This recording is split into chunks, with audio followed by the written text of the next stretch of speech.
வலிமை வாய்ந்தது மனபலம். ஒரு மிகப்பெரிய குத்துச்சண்டை வீரர். யாராலையும் அவரால் ஜெயிக்க முடியாது. பாக்ஸிங்கில் அவர் தான் நம்பர் 1. யாரெல்லாம் போட்டிக்கு வாங்கன்றாரு, என்னென்னவோ பண்ணி பார்க்குறாங்க, ஜெயிக்க முடியல. அவரை பல வகையில் செடியூஸ் பண்ணி என்னென்னவோ ஆசைலாம் காட்டி பார்க்குறாங்க. மாது எல்லாம் எதுலேயுமே அவர் காம்ப்ரமைஸே ஆகலை. It was very stubborn. அப்போ ஒரு இளைஞன் மட்டும் சொல்கிறான், நான் அவரை தோக்கடிச்சிடுவேன்னு சொல்லி. அதுக்கு அட்டகாசமாக ஒரு பிளான் பண்ணுறான். போட்டிக்கு தேதி அறிவிச்சாச்சு. அவன் ஒரு டீமை ரெடி பண்ணுறான். அந்த டீம்லேருந்து ஒருத்தன் அந்த குத்துச்சண்டை வீரர் வீட்டுக்கு போகிறான். போயிட்டு ஒரு பழக்கூட வாங்கி போய் கொடுத்துட்டு, நீங்கள் போட்டியில் கலந்துக்க போகிறீங்க, வாழ்த்துக்கள். ஆனால் உங்களை பார்த்தா ஏதோ டல்லாக இருக்க மாதிரி இருக்கு, முன்னாடி இருந்து அந்த ஒரு ஃபிட்னஸ் தெரியலையே அப்படின்றான். அவர் கொஞ்சம் யோசிக்கிறேன், இல்லையப்பா நல்லா நார்மலாக இருக்கேன், இல்லை அப்படின்னு சொல்லிட்டு.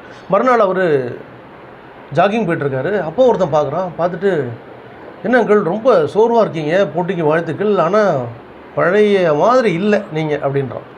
கொஞ்சம் யோசிக்கிறேன்.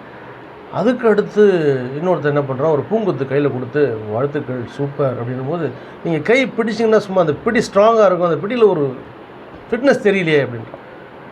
அவர் ரொம்ப யோசிக்க ஆரம்பிச்சிட்டார். அப்புறம் மறுநாள் போட்டி நடக்குது. போட்டியில் தோற்று போயிட்டார். அந்த இளைஞரை கேட்குறாங்க, எப்படி நீ அவரை வின் பண்ணன்ட்டு. அவருடைய மனபலத்தை உடைச்சேன், அதனால் வின் பண்ணான்றான். எதை இழந்தாலும் மனபலத்தை இழக்காதீங்க. மனபலம் மிக முக்கியமானது. கடவுள் கொடுத்ததை கரெக்டாக சிறப்பாக வச்சு மனசை வலிமையாக வச்சு செயல்படுங்க. வாழ்த்துக்கள். நன்றி.